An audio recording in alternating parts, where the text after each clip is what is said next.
vous rendez pas compte là, c'est peut-être sa dernière saison au Real. On comprend plus rien, le Real Madrid et Vinicius c'est en train de partir totalement en cacahuète. Donc là on vient d'apprendre que le Real Madrid, ça y est, ils ont fixé le prix de Vinicius à 150 millions. Vous savez ça veut dire quoi, fixer le prix? Ça veut dire clairement, ils veulent le vendre. L'avenir de l'attaquant brésilien pourrait se jouer en Arabie Saoudite. La tension est telle avec Xabi Alonso qu'il semble désormais difficile d'imaginer le Brésilien sous le maillot des merengues la saison prochaine. Donc en fait, on nous fait comprendre que Xabi Alonso, entraîneur du Real Madrid, et Vinicius, cadre du Real Madrid, ça va pas du tout. Ils s'entendent pas. De toute façon, leur relation, on l'a vu récemment dans les derniers matchs. Mais en fait, moi je comprends plus rien. Donc là, on nous annonce maintenant que le Real Madrid a pour priorité la prolongation de contrat de Vinicius. Le club pense que Xabi Alonso a été injuste envers lui. Et là, en fait, il y a des gens qui comprennent pas parce qu'ils se disent, le Real Madrid, soit ils écoutent Vinicius, soit ils écoutent l'entraîneur. Et s'ils écoutent pas l'entraîneur, ça veut dire qu'ils respectent pas l'entraîneur. Moi, je vous mens pas, je suis assez choqué de la situation. Surtout que là, on parle de Vinicius, un mec, les supporters, ils l'aiment grave. Il se bat pour le Real Madrid depuis plusieurs années. Il est clairement investi dans le projet. Il est en train de retrouver son niveau. La connexion avec Kylian Mbappé, elle est en train de se passer de mieux en mieux. Ils sont en train de vraiment de se comprendre sur le terrain, et là on nous annonce qu'il va peut-être partir. C'est une dinguerie. Je vous le dis les gars, il n'y a rien de pire que de faire un mauvais résultat et de partir en trêve. Car tu laisses plein de spéculations autour de ton club durant 2 semaines. Et je vous jure que c'est horrible. En tant que Barcelonais, on l'a vécu au mois d'août avec le Rayo Vallecano. Mauvais résultat, on part en trêve, ça parlait pour rien jusqu'au retour. La deuxième fois au mois d'octobre où on se fait taper par Séville, sachant qu'on s'était fait taper par le PSG. On part en trêve et il y a eu encore une fois beaucoup de blabla. Mais cette fois-ci pour le mois de novembre, le Real a perdu contre Liverpool et on fait match nul face au Rayo Vallecano. Et la spéculation ne fait que commencer avec l'histoire Vinicius qui n'en finit pas. Comme quoi il y aurait un problème entre lui et Xabi Alonso et que le Real aurait fixé son prix 150 millions mais qu'ils veulent quand même le prolonger. Rodrigo qui n'a plus marqué depuis je ne sais combien de matchs en Liga. Et Madrilène qui commence à réaliser que si Mbappé ne performe pas, bah il gagne pas. En tout cas, la situation du Real est vraiment complexe, car à la moindre petite gestion de Xabi Alonso, il pourrait le prendre personnellement. Car on sait tous très bien que c'est un joueur qui n'a pas confiance en lui actuellement, malheureusement. Et ce que je trouve complexe avec le Real, c'est que contrairement au Barça, nous depuis le début de saison, on connaît même pas notre équipe type. À chaque fois, on enchaîne les blessés. Lorsqu'on retrouvera tout le monde, on pourra juger cette équipe. Personnellement, en tant que Barcelonais, je pense qu'elle ira mieux. Alors que le Real, on peut pas en dire autant. Quasi tous leurs meilleurs joueurs sont là. Et comme Bruce, comme Riles le disent, tu sens qu'il y a un plafond vert qu'ils peuvent pas dépasser. Enfin bref, sinon vous les gars, vous en pensez quoi? Ramenez-vous sur ta patience en nu. Gros tremblement de terre à Madrid, la relation entre Xabi Alonso et Vinicius Junior se serait terriblement dégradée. Le Real Madrid estime Vinicius à 150 millions d'euros. Des offres pourraient être acceptées. Après le journal du Real et d'autres médias espagnols, la relation avec Xabi Alonso et le reste du vestiaire se serait énormément dégradée au cours des dernières semaines. Les tensions viendraient de sa méthode de travail trop exigeante, trop de vidéos, trop d'infos. Certains joueurs parleraient même d'un excès d'informations de la part du coach. Parmi les joueurs concernés, on aurait donc Vinicius Junior, on aurait aussi le capitaine Federico Valverde. Leur cas serait devenu un point de friction. Une source très proche du vestiaire annonce même qu'il serait très étonnant de voir Vinicius encore avec la tunique madrilène la saison prochaine. Résultat des courses, le Real Madrid aurait fixé son prix à 150 millions d'euros. L'Arabie Saoudite est toujours intéressée. Et attention, malgré toutes les tensions, la direction madrilène est totalement du côté de Xabi Alonso. Elle le considère comme le cœur du nouveau projet du Real Madrid. Alors est-ce la fin de l'ère Vinicius au Real Madrid? Ça me ferait très mal.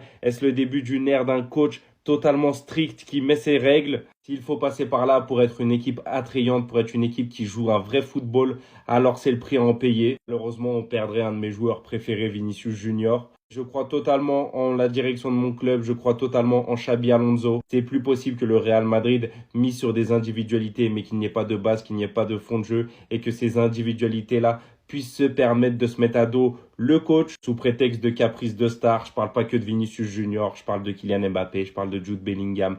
Personne a le droit de faire des caprices de star au Real Madrid. Si le prix à payer, c'est qu'on n'ait pas de star, mais qu'on ait un coach qui soit au cœur du projet, c'est totalement ce que je veux. Dans les commentaires, j'aimerais bien avoir votre avis. Qu'est-ce que vous pensez de cette info? Alors là, il manquait plus que ça. Les mauvaises nouvelles s'enchaînent du côté du Real Madrid, les amis. Après le match nul d'hier et la victoire du FC Barcelone, on apprend qu'une partie du vestiaire du Real Madrid n'est plus avec Xabi Alonso. Beaucoup de gens ne comprennent pas ses décisions ni ses méthodes. Cependant, le club continue à soutenir Xabi Alonso. Et comme si c'était pas déjà tendu comme ambiance, il y a un journaliste qui déclare aujourd'hui que le Real Madrid considère comme priorité la prolongation de Vinicius. Le club estime que Xabi Alonso Alonso gérait mal la saison du Brésilien et se montrait injuste envers lui. Et d'après le journaliste, si vous voulez prolonger Vinicius, vous ne pouvez pas le laisser sur le banc un match sur 4 pour faire place à Rodrigo. Est-ce que vous sentez la même ambiance que moi? Et au même moment, les amis, en interne, selon le média The Athletic, en interne, le Real Madrid a demandé à Gini Hussein d'élever son niveau. Le club croit énormément à son potentiel, mais attend de lui davantage de concentration et d'intensité en match. Et c'est exactement ce qui lui manque dans les gros matchs. On l'a vu face à l'Atlético de Madrid et face à Liverpool. Et comme si c'était pas déjà assez comme problème, les amis, on vient aussi d'apprendre que Valverde sera absent 10 jours. Officiel, Valverde souffre d'une lésion du muscle semi-membrano de la jambe droite. Il sera absent pendant 10 jours, il manquera le rassemblement avec l'Uruguay. Et en plus de Valverde, on apprend aussi que Thibaut Courtois est blessé. Thibaut Courtois souffre d'une blessure au muscle adducteur long de la jambe et des blessures avec des noms bizarres. Le staff du Real Madrid l'évaluera pendant la trêve internationale, Courtois étant forfait pour les prochains matchs avec la Belgique. Ce qui me rassure, c'est que ça a l'air d'être des blessures diplomatiques, tout ça pour rater la trêve internationale. Et à vrai dire, quand je vois les matchs que la Belgique doit jouer, je comprends Thibaut Courtois,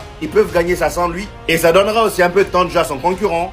Réussir à dépasser Messi et Ronaldo avec une stat de merde, Mbappé devient officiellement le premier joueur à le réaliser. Et en plus de ça, ça commencerait déjà à critiquer Xabi Alonso par rapport à l'équipe, mais aussi surtout par rapport à Vini. J'aurais jamais cru dans ma vie, une équipe dépendrait plus d'un joueur que le Barça dépendait de Messi à son prime. Mbappé, il a marqué plus de la moitié des buts de Madrid cette saison. Et à titre de comparaison à leur prime, Messi et Ronaldo, c'était même pas la moitié. Ça commence clairement à ressembler à une Mbappé dépendance comme à Paris. Bref, la prolongation de Vini, je comprends même plus. Un jour, Pérez, il a envie de le vendre, un jour, ça redevient une priorité. Le club estime que Xabi Alonso gère mal la saison de Vinicius et a été injuste avec lui. Un autre joueur a la même attitude que Vini lors de sa sortie au Classico. Je pense que le coach, il lui dit, frérot, tu vas rester sur le banc toute la saison. Mais pour autant, Madrid a toujours confiance en Xabi, même si la direction est très surprise de ce qui se passe en ce moment et nous aussi. Et donc à Valdebebas, on pense que la trêve internationale est la meilleure chose qui pourrait arriver au Real Madrid en ce moment. Une stat pour encore plus vous choquer, Vallecano a couru presque 10 km de plus que nous hier et le coach il nous parlait d'intensité en conférence de presse. Donc au bout d'un moment, je commence à me demander en fait si c'est pas nos joueurs qui font les fous sur le terrain.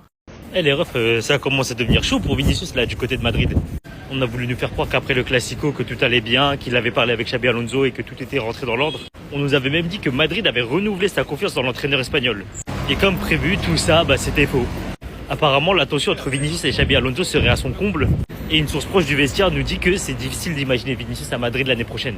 À côté de ça, on a eu une news comme quoi le Real Madrid ferait tout pour prolonger le contrat de Vinicius et que le club estime même que Xabi Alonso a été injuste envers lui. Et on a un autre article qui dit que le Real Madrid a fixé le prix de Vinicius à 150 millions d'euros. Alors, est-ce que ce sera en Arabie Saoudite? Est-ce que ce sera en Europe? Personne ne le sait pour l'instant. En tout cas, ce qui est sûr, là où les articles sont tous d'accord, c'est que la relation entre Xabi et Vinicius, elle est au point mort.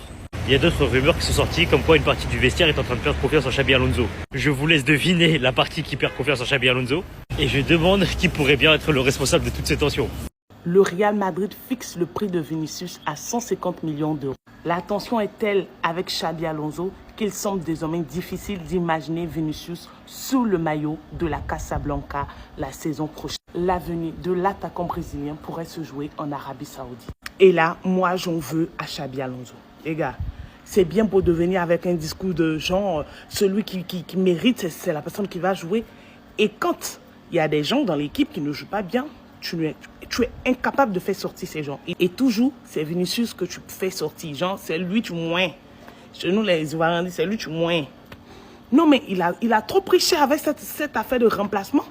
Pendant que Mbappé est sur le terrain, et il faut rien, quand il faut rien, fais-le sortir. Mais fais-le sortir. Aujourd'hui, ça va pas. Quand Vinicius se plaint, il a raison de se plaindre. Aujourd'hui, ça va pas. Je le disais tantôt. Ta manière de gérer ton vestiaire, ça va faire qu'il y aura des tensions. Et voici, on en est là à cause de Xabi. Parce qu'il n'a pas su gérer. Faut que la méritocratie s'applique à tout le monde. Ben ouais, je suis tellement dégoûté, ne serait-ce même que d'imaginer Vinicius partir. Je suis déjà tellement dégoûté. J'espère qu'ils vont arriver à un bon accord et que tout ça va se régler. Parce que là, on nous parle de saison prochaine. C'est pas genre maintenant, mais vraiment. On nous annonce que notre gardien titulaire serait blessé.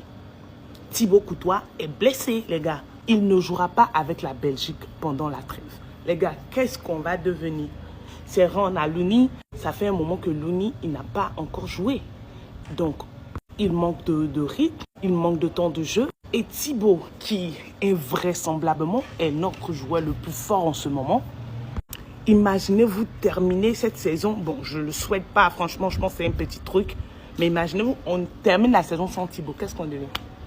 Qu'est-ce qu'on devient, les gars? C'est à la mort. Oh, c'est que tout va mal dans mon club. Et comme si cela ne suffisait pas, notre capitaine, Fede Valverde, est blessé. lui aussi, il manquera la trêve. Et j'en veux encore à Xabi. Vous savez, sur le match même contre Liverpool, Federico Valverde a dit qu'il ne se sentait pas bien. Il avait ressenti une gêne. Et tu l'as laissé jouer jusqu'à presque la fin du match. Encore contre Rayo, il avait ressenti une gêne, c'est vu. Mais fais-le vite sortir. Il y a Trent qui revient, qui est en train de reprendre. Donne-lui peut-être 30 minutes de jeu.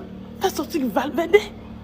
Tu le laisses jouer jusqu'à ce qu'il se blesse. Aujourd'hui, Valverde est blessé. Bon, ok, Trent revient de blessure. Gloire à Dieu.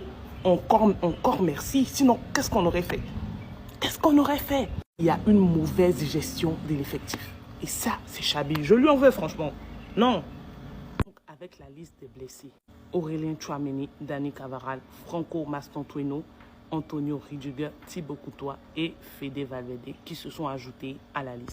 Les gars, c'est tout pour l'actualité du côté du Real Madrid. N'hésitez pas à laisser un commentaire, à dire ce que vous en pensez, mais aussi à vous abonner. En vous abonnant à mon compte, c'est la force que vous nous donnez. Allez, ciao. Les gars, faut que vous regardiez cette vidéo jusqu'au bout. Surtout les pros Messi. Vous allez comprendre pourquoi. Là, vous voyez juste un couple en train de s'embrasser.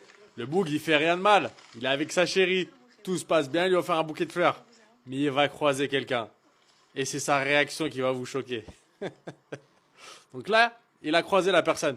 Vous l'avez vu. On est à Barcelone, c'est Lionel Messi. Et il a pas bougé. Mon gars, avec tout le respect, t'as clairement déconné. Là, t'as fait une grosse bêtise. Une bêtise que tu vas vraiment regretter pendant des années. Tu vas t'en vouloir. Donc là, t'habites à Barcelone. T'es en date avec ta copine. Tu viens lui offrir un bouquet de fleurs. Et tu croises Lionel Messi. Mais comment tu fais pas la story de l'année, la story du siècle? Moi, j'aurais tapé un gros selfie avec Lionel Messi. Pro Cristiano ou pas, j'aurais fait ma photo avec Lionel Messi. Tu vas le croiser peut-être une fois dans ta vie comme ça. Quoi, t'as eu peur des gardes du corps? T'as eu peur de la réaction de ta nana? Je l'aurais laissé, moi. J'aurais jeté le bouquet de fleurs.